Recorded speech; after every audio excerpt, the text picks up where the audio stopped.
Live from Fargo and serving you on TV, online, and on the go. This is Valley News Live at 5.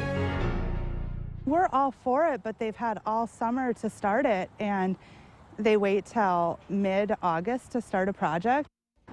Last-minute construction projects are causing headaches for many of you here in our area. Good evening, everyone. Thank you for joining us.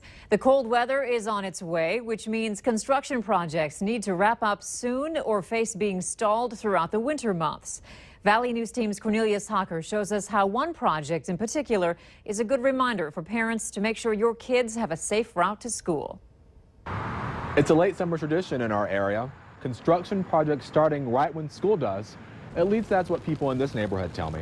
My daughter and the rest of the neighbor kids around here take the bike path up to their school, and now they're not going to be able to get through. Julie Burrow says she was surprised when construction crews began digging up the bike path behind her house off 40th Avenue South in Moorhead a couple weeks ago. I mean, they closed it right there, but they really should close it down at the end of at the start of the bike trail, because people get halfway down here and realize that this section's closed, and I don't know what they're doing when they get down to this end. This is what one kid did when he got to the construction. He said out loud, "What do I do?" and then proceeded to cross a busy street. Very dangerous for anyone, let alone someone so young. But it's been happening a lot since the project began. I've seen little kids, instead of going through our grass, they cut across the street over the Hornbachers, go this way, and then come back down. Besides the fact people are now trampling and biking through Burrow's backyard, she, along with several parents, will now be changing up their morning school routine. Until the construction gets completely finished, I plan on just taking her to school. Just today, Moorhead Schools sent out another reminder telling drivers to watch out for students, safety patrols, and school buses as the school year is set to begin tomorrow. Reporting from Moorhead, Cornelius Hawker, Valley News Live. Burrow says her husband called the city but wasn't able to get a clear answer on when the project would be finished. Because it's Labor Day, we looked on the City of Moorhead's website for answers but couldn't find a finish date for the project either. It's been a cool Monday for a lot of us with a few sprinkles earlier today. Let's see what's happening tonight with Justin Fanfarelli over in the Weather Center. Justin? And thank you, Andrea, and good evening, everybody. Yeah, we saw cool conditions, temperatures only into the mid to upper 60s around the area. That's where we're standing right now. 66 at Fargo, out toward Jamestown, Devil's Lake, lower 60s, and warmer air out toward Minnesota with Bemidji holding at 71. And into Lakes Country, we're into the low to mid 70s right now. Taking a look at the radar, most of us are just seeing mainly cloudy skies up and down the valley with a few passing showers out toward the Devil's Lake area heading up toward Langdon. But as we look out toward Lakes Country into central Minnesota, this is the best chance we have of some developing thunderstorms. So we'll be watching that area for tonight. But for the Fargo area, mainly cloudy skies and temperatures remaining into the mid 60s over the next few hours. So we're going to dry out a little more as we go through the next day or so, and we'll have the details on that a little later on in the newscast. All right, thanks, Justin. And remember, you can stay up to date on the weather conditions where you are anytime on your smartphone or tablet. Just download the Storm Team Weather app to get the latest weather conditions and even follow the radar live. Search VNL Weather in the App Store. It has been a wet Labor Day weekend, especially, like we said, in the Northern Valley. Some areas of greater Grand Forks received as much as 7 inches of rain last night, causing major street flooding and stalled cars. Valley News Team's Neil Carlson shows us what happened.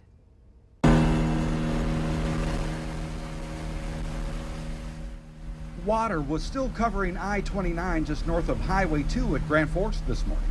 Troopers say there have been no accidents here, but some drivers failed to slow down and hydroplaned across the water at 75 miles per hour. You said you recently had a car go through here and hit the bumper and everything else? Yep, the water caught up onto the bumper, pulled the bumper off the vehicle a little bit. Did hang on for a while, but they pulled over pretty fast. Most streets were drying out today, but the diversions, ditches, and storm sewer systems used to move water around and through town were raging rivers. Here in Grand Forks, as much as 4 to 7 inches of rain fell. It's created some temporary lakes in any low-lying areas around the city. Did you get some street flooding here? Yeah, it was all the way around. Okay. I had almost 7 inches. Really? Our cars couldn't get through. Really? Yeah. It was bad, really bad. Okay. Yeah. And a lot of heavy I mean, lightning, everything, you know. My dog wouldn't even go outside. These streets in East Grand Forks were still underwater this morning as storm sewers caught up with the deluge. Grand Forks Street Superintendent Mark Abel says it was a mess. You know, the PD did a good job of trying to warn people and try to keep people off some of the streets, but there are just too many flooded that we couldn't control everything at one time. Many stalled cars hanging around? Or? Yeah, there was quite a few cars that were flooding out themselves. You know, they hit the water too hard. Labor Day 2016 will go down as a wet one here in Grand Forks. Neil Carlson, Valley News Live. Unfortunately, it appears there's at least a slight chance of more rain later Wednesday night. Carson Wentz has officially been named the Week 1 starter for the Philadelphia Eagles. Head coach Doug Peterson made the announcement earlier today. Saturday, the Eagles traded away Sam Bradford to the Minnesota Vikings for draft picks, which opened the starting quarterback spot for Philadelphia.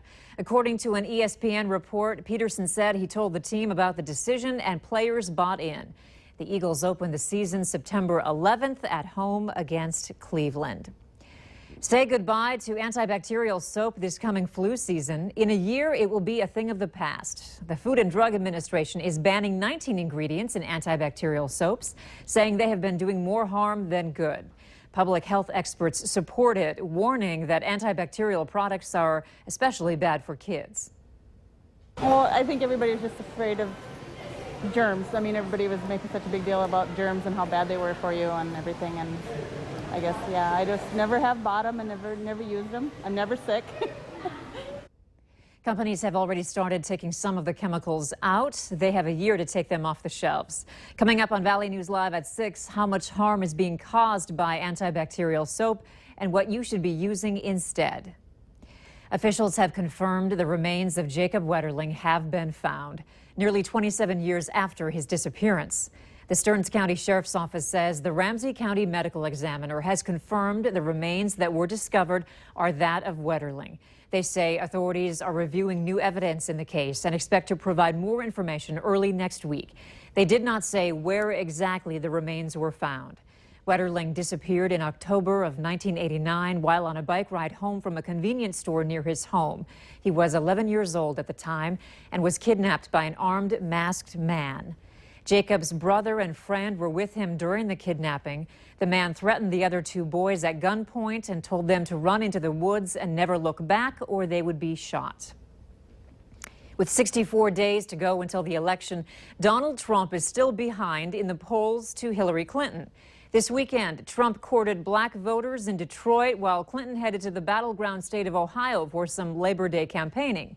Yesterday, Trump's running mate, Governor Mike Pence, tried to clear up his controversial deportation and immigration plans. And today, Clinton's email controversy continues to overshadow her, as polls show the majority of Americans disagreed with the FBI's decision not to indict her. Polls continue to show over 60% of Americans don't trust Clinton. Twin bombings near the Afghan Defense Ministry in Kabul killed at least 24 people in an attack claimed by the Taliban today. A public health ministry spokesman said another 91 people were wounded in the attack. An Interior Ministry spokesman said a district police chief and 5 other police officers were among those killed. And a Taliban spokesman said his group had carried out the attack. The insurgents have been fighting to overthrow the U.S.-backed government for 15 years and frequently target Afghan security forces. An employee of Casey's went to great lengths to raise money for the Muscular Dystrophy Association. Aaron Thompson works at the Casey's in North Fargo. Thompson grew his beard for over a year and then decided he would trim an inch off for every $500 raised during the MDA Summer Camp Pinups program. Customers can buy a pinup at Casey's stores for $1 or $5. The goal was to raise $3,500, but customers went above and beyond, helping them raise $4,300. We have a lot of fun actually doing fundraisers here. It's just kind of a challenge for us. We have a really good local customer base, so I was trying to think of a way that we could challenge them more to actually get more money out of the situation. So I figured the side contest of having me lose my beard was a pretty good drive for a lot of people because everyone wanted to see what the different, what it looked like underneath there anyways. Dominic Paulson, who attends the MDA summer camp, did the first cut to Aaron's beard. The money raised will be used to send kids to camp. We look for, this is something we look forward to every year. We knew Labor Day's coming up and Olive Garden's going to come through for us. Okay. Some local first responders received a very special lunch today. More than 800 Olive Garden restaurants nationwide delivered food today to some first responders to say thank you for their dedication in serving the community. Here in Fargo, Olive Garden delivered food to the fire station off 13th Avenue, and then those firefighters delivered the food to the other stations. Today was the 15th consecutive year that Olive Garden coordinated the event nationwide. More than 10,000 meals have been served between 2002 and 2016.